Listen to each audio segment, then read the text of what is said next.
The video sat on Sophie's phone like a loaded gun. She had replayed it a dozen times in the still hours of the night. Mark, in their living room, pulling another woman into his arms. The wedding photo with its hidden camera had captured everything, from the first kiss to the careless laughter that once belonged to her. In episodes 1 through 3, Sophie's world had unraveled, from suspicion to evidence to undeniable betrayal. But episode 4 wasn't about discovery anymore. It was about what came next. And Sophie knew one thing for certain: revenge, like art, needed patience. That morning, Sophie greeted Mark with coffee and a smile. "You've been working so hard," she said, setting the mug by his side. Her voice was warm, but her heart was cold, icy with purpose. He grinned, almost relieved. "Thanks, Soph. I've been under pressure." She kissed his cheek, the same cheek that still carried the ghost of another woman's touch, and said softly, "I know." Inside, she screamed, but on the outside, she was perfect. At school, Sophie stayed late grading papers, or at least that's what she told Mark. In reality, she sat in the art room sketching plans in a notebook no one else would ever see. Each page was a map of revenge. The evidence she had collected was cataloged, organized. Photos, videos, texts. Enough to strip away Mark's carefully polished image, the devoted husband, the successful businessman, the man everyone in Maplewood respected. But Sophie didn't just want to expose him. She wanted to break him in the way he had broken her, piece by piece, moment by moment. Her first step was subtle. She began telling friends how tired Mark seemed, how distracted he had been lately. "He's been so forgetful," she whispered to her neighbor, Mrs. Jenkins, with a worried look. "I think work is taking a toll on him." Maplewood was a small town. Whispers spread faster than wind through the trees. Soon, Sophie overheard others asking if Mark was okay, if something was wrong. Seeds of doubt, gently planted, were already growing. The second step was bolder. On Saturday, Mark suggested they go to dinner at their favorite restaurant, the place where they had celebrated anniversaries and birthdays. Sophie agreed, but excused herself to the restroom halfway through. In the quiet of the tiled room, she pulled out her phone and uploaded one of the videos from the hidden camera to an anonymous account. It was just a clip. 5 seconds of Mark leaning in, his hands on the other woman's waist, their lips inches apart. No names, no faces clearly visible. But to Sophie, it was a test run.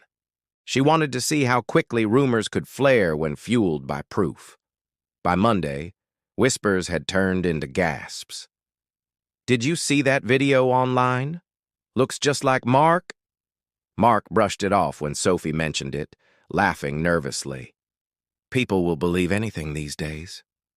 But Sophie noticed the way his hand shook when he lifted his glass.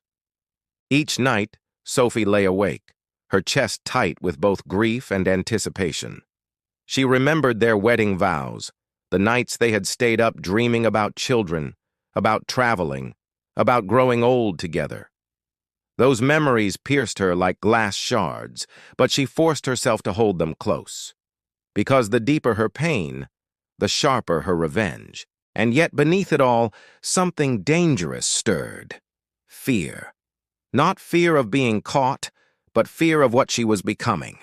Every step she took pulled her further away from the woman she once was. But then she would picture Mark's smile as he leaned into someone else, and the fear hardened back into fire.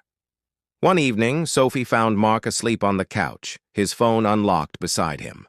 Her heart pounded as she scrolled through his messages. The woman's name appeared again and again, each text more intimate, more damning. "Can't stop thinking about last night. When can I see you again?" Sophie forwarded every single one to her own phone.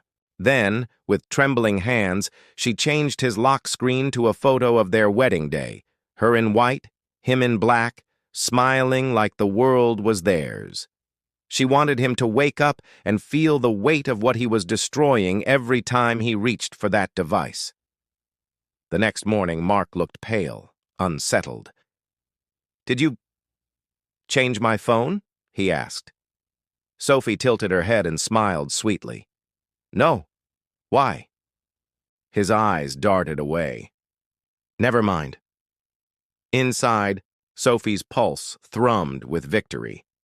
She wasn't just exposing his lies. She was haunting him with them. By the end of the week, Sophie had built a collection not just of evidence, but of moments.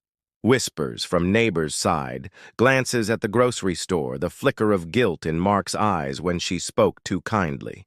She was sculpting his downfall like an artist with clay, every detail placed with care. And yet, as she looked at him across the dinner table that Friday, she felt a single tear slip down her cheek. She wiped it quickly, but not before Mark noticed. "You okay?" he asked, his voice soft. Sophie nodded. "I'm fine." But inside, she whispered to herself, not yet, but soon. If episode 4 kept you on the edge of your seat, smash that like button, share it with someone who loves an emotional plot twist, and tell me in the comments, what would you do if you were Sophie? Make sure you subscribe and turn on notifications, because episode 5 will push this betrayal and revenge to a whole new breaking point.